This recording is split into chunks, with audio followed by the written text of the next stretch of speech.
Minta HP-mu. Oke. Kamu punya dompet? Enggak. Ada bawa apa?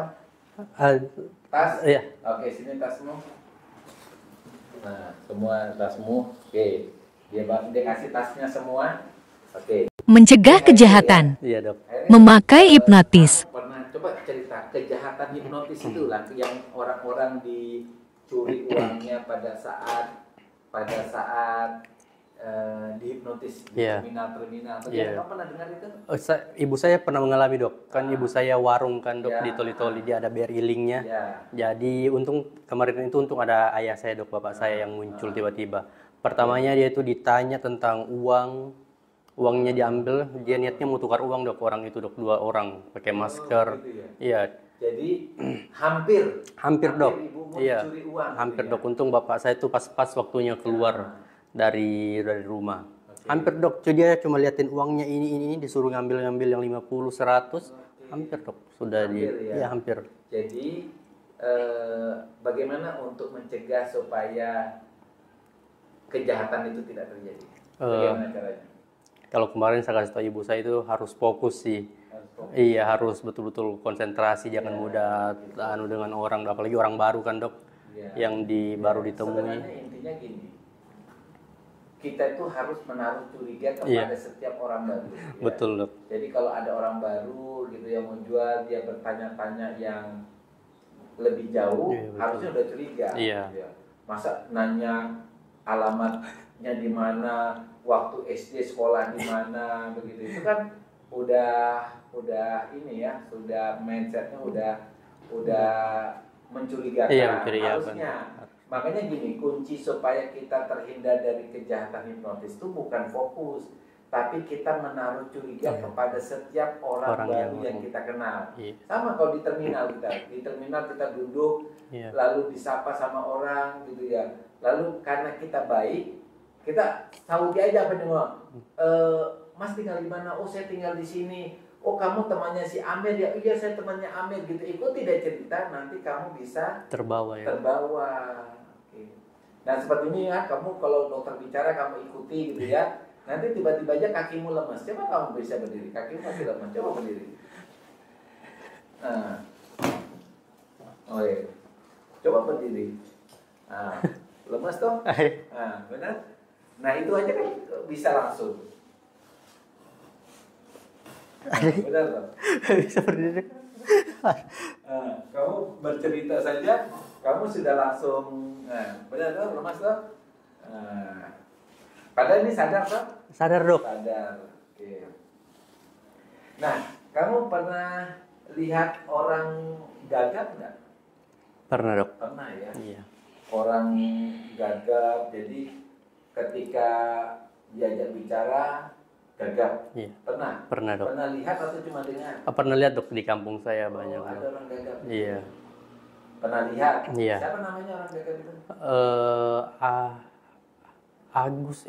Oke, ya. Agus kayaknya, Dok. Ya? Iya, Nah, sekarang kamu suaramu seperti Agus itu yang gagap itu. Nah, sekarang siapa namamu? Ayo.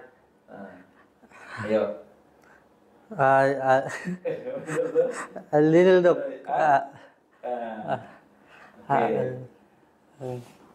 Sekarang boleh deh kamu baca ini. Baca ini. Deh. Baca.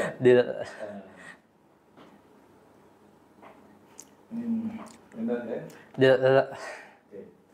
Nah, sekarang nama masih Hairil toh? Iya. Oke, masih gugup juga toh. Nah, Hairil, kamu punya HP? Minta HP-mu. Oke. Kamu punya dompet? Enggak. Ada bawa apa? Tas? Iya. Oke, sini tasmu. Nah, semua tasmu. Oke. Dia kasih tasnya semua. Oke. Nah, sekarang kamu tutup mata. Oke, hitungan ketiga semua kembali normal. Oke. Nah, sekarang Hairil, siapa namanya? Hairil, Dok. Hairil. Sekarang tadi kesini bawa HP. Bawa, Dok. Nah, coba cek HP-mu di mana?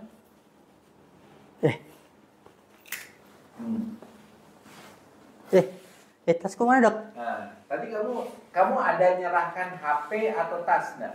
Nggak ada dok. Yakin? Tadi kamu kesini kayaknya nggak bawa apa-apa deh.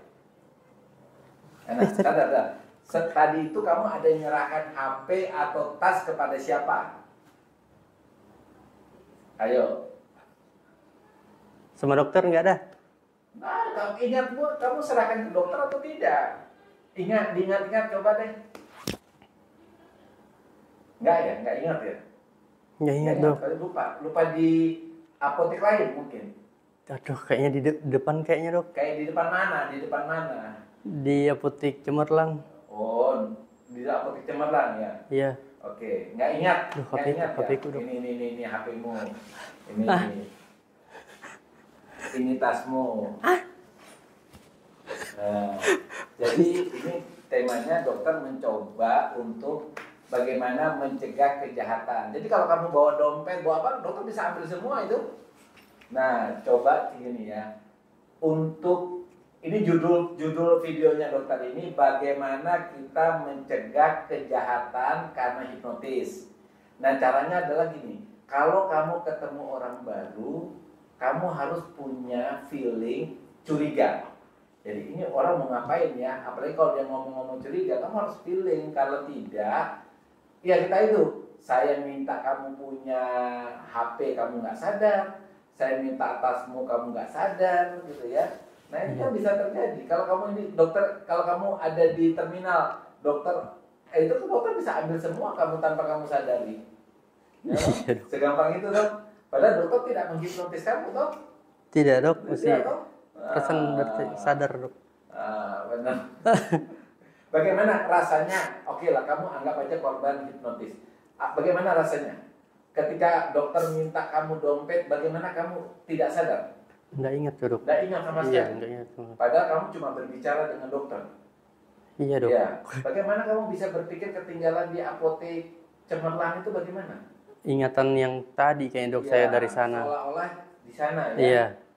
Nah itu yang bisa terjadi di ibumu gitu ya. Bisa terjadi ketika orang kecopetan di bank itu kayak begitu. Jadi ajak bicara saja. Apa yang kita minta sadar gitu loh. Nah makanya ini buat teman-teman ya. Jika teman-teman ada kerja di counter ya, jaga-jaga barang, kemudian teman-teman jaga-jaga kas uang, kemudian teman-teman ada di terminal ya, di terminal bis lagi posisi sendirian, ketemu sama seseorang yang sok dekat, sok akrab, sok menanyakan apapun, munculkan rasa curiga. Karena ketika kamu muncul rasa curiga, dia tidak bisa menembus pikiran alam bawah sadar. Ketika kamu curiga gitu ya, karena ketika kita curiga ini kita udah berpikir mau apa ya, kita was-was, kita nggak bisa ditembus. Tapi kalau kita menjadi seseorang yang baik hati termasuk kepada orang yang kita tidak kenal, maka kita bisa jadi korban. Oke? Benar ya? Sudah jadi korban ya? Iya dok. Oke.